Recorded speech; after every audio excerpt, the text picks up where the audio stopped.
بسم اللہ الرحمن الرحیم۔ ہم نے ایک ٹرسٹ بنایا ہے السنت فلاحی ٹرسٹ AFT، ہم نے اس کو نام دیا ہے۔ اور اس کی ضرورت کیوں پیش آئی کہ سب سے پہلے اس کا مسئلہ سمجھ لیں کہ اگر کسی محلے میں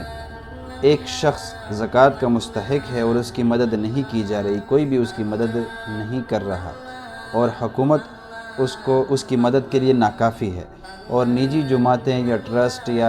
NGOز یا جو بھی جتنے بھی خیر کے کام، فلاحی کام کرنے والے، خدمت خلق کے کام کرنے والے ادارے ہیں، وہ اس بندے کی کفالت کے لیے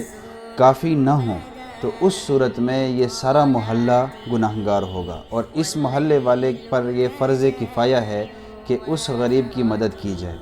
اس محلے کے وہ لوگ جو سمجھدار یعنی سمجھ رکھتے ہیں، اتنا علم رکھتے ہیں کہ وہ لوگوں کی مدد کر سکیں مگر نہیں کرتے، یا زکوٰۃ صاحب نصاب والوں کو ڈھونڈ کر، زکوٰۃ دینے والے کو ڈھونڈ کر اس سے زکوٰۃ لے کر اس بندے کی مدد نہ کریں،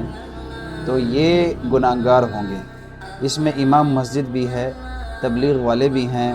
اور محلے کے بڑے مطلب وہ بزرگان جو کرتے ہیں کہ ہم خان ہیں، ملک ہیں، چودھری ہیں، وڈیرے ہیں، اور اس محلے کی کہ ہم بڑے ہیں، جو یہ دعویٰ کرتے ہیں وہ بھی، اور اس محلے کے بعد جو اس کا پڑوسی محلہ ہے وہ بھی اس پر گناہگار ہوں گے۔ تو فرض کفایہ کا مطلب یہ ہے کہ اگر کوئی ایک جماعت یا چند بندے، کوئی ایک ٹولی اس مہم پر کام کرنے والی ہوگی تو فرض کفایہ سب سے ساقط ہو جائے گا، یعنی سب سے اتر جائے گا، صرف یہ جماعت والے کافی ہو جائیں گے اس کے لیے۔ لیکن اگر وہ جماعت بھی نہیں اور غریب رل رہا ہے، پس رہا ہے، تک رہا ہے، تو اس لیے ہم نے ضرورت محسوس ہوئی کہ السنت فلاحی ٹرسٹ یہ ایک عام فہم ٹرسٹ ہے، اور اس میں ہر قسم کی زکوٰۃ، صدقات، عطیات وغیرہ آپ بیچ سکتے ہیں۔ اور انشاءاللہ ہم نے ایک ٹیم بنائی ہے، اور بہت ہی منظم ٹیم ہے، اور بہت ہی تقویدار لوگ ہیں، اس میں کوئی خیانت دار نہیں، انشاءاللہ امانت دار ہیں، سارے سچے ہیں، اور میں خود اپنی نگرانی سے اور علماء کی نگرانی سے اس کو چلایا جا رہا ہے۔ اور جس بندے کو ہم مدد پہنچا رہے ہیں اس کو پوری نگرانی کے ساتھ اور مشاورت کے ساتھ اور پوری ٹیم